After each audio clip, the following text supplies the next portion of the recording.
Coming up on this edition of Southwest TV News. We'd have to go back. I think it turned out to be second coldest February in 134 years.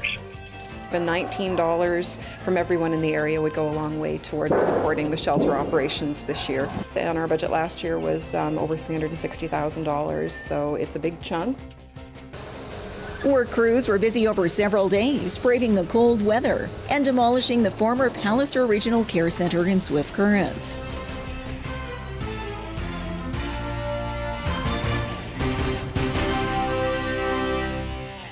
Thanks for joining us here today. The entire month of February was cold and snowy across Saskatchewan. And now as spring approaches, Environment Canada is offering this long-term weather outlook through March. Extreme weather advisories for wind chills and snow were in the forecast throughout the month of February for southwest Saskatchewan. And according to Environment Canada, it's now being noticed as one of the coldest on the record books. And you know, the thing is that what's remarkable for me as a climatologist, the winters have warmed up on the prairies by about 3.5 degrees, and so it's not easy to break a cold temperature record, and particularly for a whole month. And yet we'd have to go back. I think it turned out to be the second coldest February in 134 years. I mean, even cold days. I mean, there were 26 days of the month where temperatures got below -20. Normal would be 7 of those suckers. I mean, it wasn't even close. And even really cold, -30 degrees, there were 7 of those. You typically might see 2 of those in February. And as far as moving forward into spring, Phillips says this will be a gradual progression. I think we'll see a turnaround about mid-March. We think the first 2 weeks will be on the cold side, and then about the middle of March we'll begin to see perhaps your first melting temperature in a month and a half, and it will be very, very welcomed. So I think when we look at March, hard to say what March will be because it's going to be dominated some very cold air at the beginning, and so it may still come out to be cooler than normal. But as I say, as we get through March, temperatures will warm up. We also think that this April will be warmer than last year. Last year we really had no spring at all. We went from a very cold April to one of the warmest Mays on record. So it was almost as if we went from winter to summer, from slush to sweat. Well, we think this year it'll be more of the easing in, and so my sense is be a little bit more patient, a couple more weeks to go, and that layered up look, and then gradually get to close to the first day of spring. And as the daylight hours start to get longer with each passing day, the short-term forecast for the Swift Current area is calling for the continuation of below seasonal temperatures.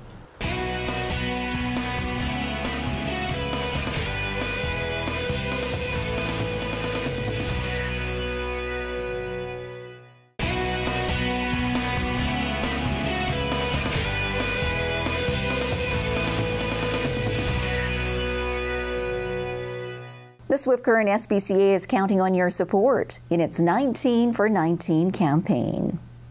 The Swift Current SPCA relies on community donations throughout the year to help keep the local shelter doors open and accommodate the numerous pets seeking a forever home.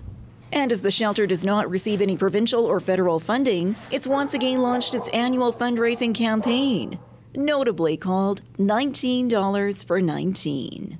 And so from here now, we will be doing a social media campaign, some public media, and also a mail out, and asking people in the area to consider just a small donation. Even $19 from everyone in the area would go a long way towards supporting the shelter operations this year. And our budget last year was over $360,000, so it's a big chunk that we try to achieve through a few larger fundraisers, but a lot of small things over the course of the year.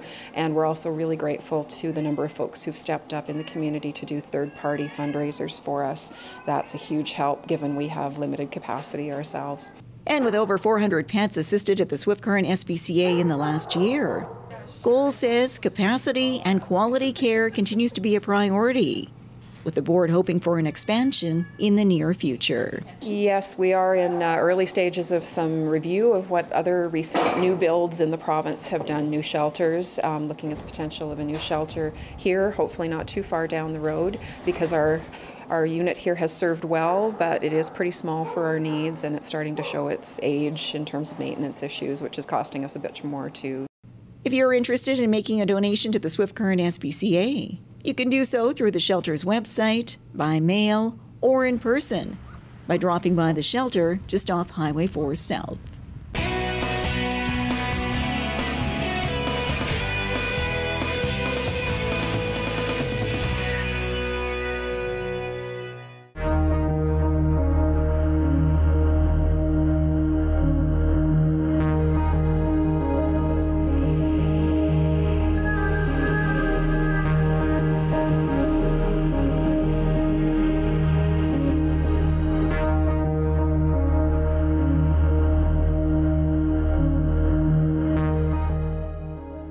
I'm Zane Wilcox. I'm a sculptor living and working in Regina, Saskatchewan, and I'm here with my representing gallery, Slate Gallery. There's always different things that draw our attention away from the immediate sphere where we are, and I want my work to be a distillation of strong elements of visual perception.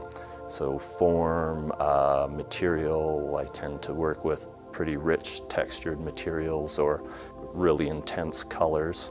So I intend the work as a presentation of those as an opportunity for people to maybe take a step away from the distractions, just even if it's for a moment, and focus their attention on that object back in the place where they are.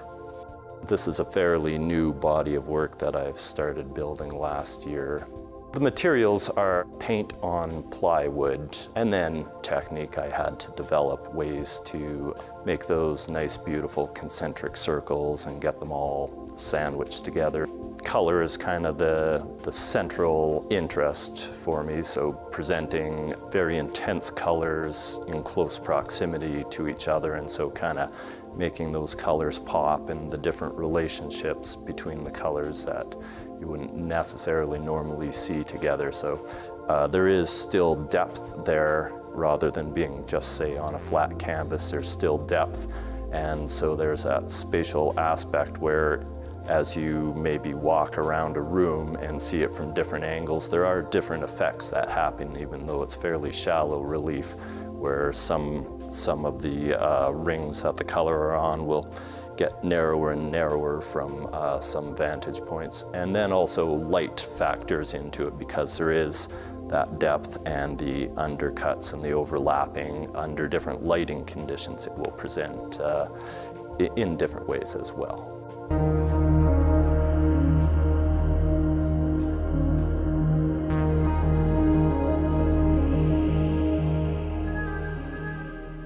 An important part of Swift Current's history is now lying in rubble.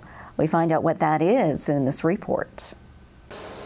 Work crews were busy over several days, braving the cold weather and demolishing the former Palliser Regional Care Center in Swift Current.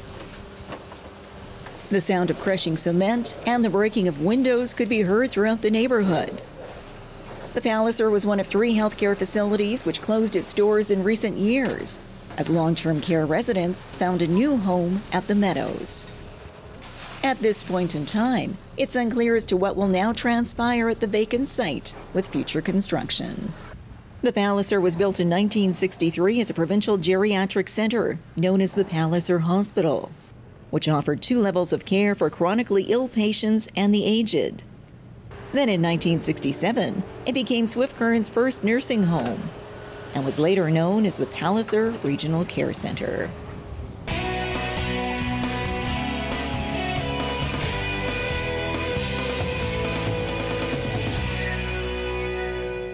Well, this brings to a close another episode of Southwest TV News, reporting the stories that matter to you. We always welcome your news tips.